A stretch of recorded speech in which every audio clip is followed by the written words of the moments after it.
Bonjour à tous, Paulin Cachard de l'agence Stéphane Plaza Immobilier à Montargis. Je vous invite à me suivre.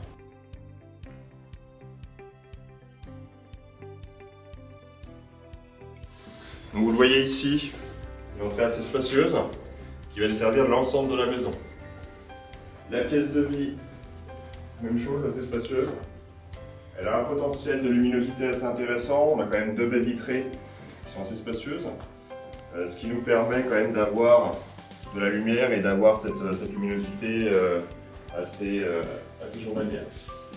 Ici, un espace plutôt salon, qui aujourd'hui pourrait faire office d'une chambre si jamais c'était recloisonné, en sachant que toutes les cloisons ne sont pas porteuses. Je vais vous montrer tout ça. Suivez-moi. Vous voyez ici, on arrive dans la cuisine.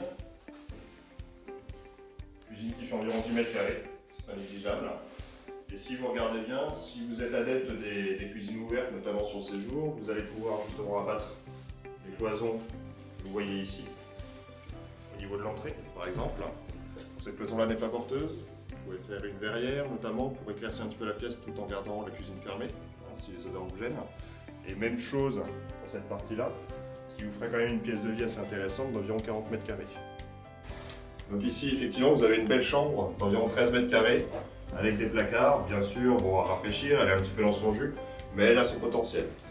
À proximité, vous allez avoir donc du coup cette belle salle de bain, même chose, un petit peu dans son jus, mais qui a le mérite d'être quand même assez spacieuse. En général, pour une maison de cette superficie-là, on aime bien avoir une salle de bain quand même assez familiale, j'allais vous dire.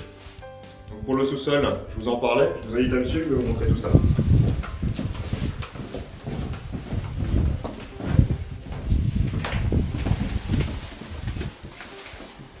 Dans cette première pièce, vous avez un espace buanderie et un espace chaufferie. Pour le reste, une pièce palière qui va desservir le reste du sous-sol. Dans un premier temps, donc une chambre d'appoint, à rafraîchir bien sûr, mais qui a le mérite d'être là. Donc vous allez avoir notamment lave-main et une chambre quand même assez spacieuse, ce qui permet d'avoir son indépendance pour un adolescent, de la famille ou des amis. Et pour le reste, donc un garage qui a son potentiel également. Et avec l'atelier où effectivement cellier et buanderie.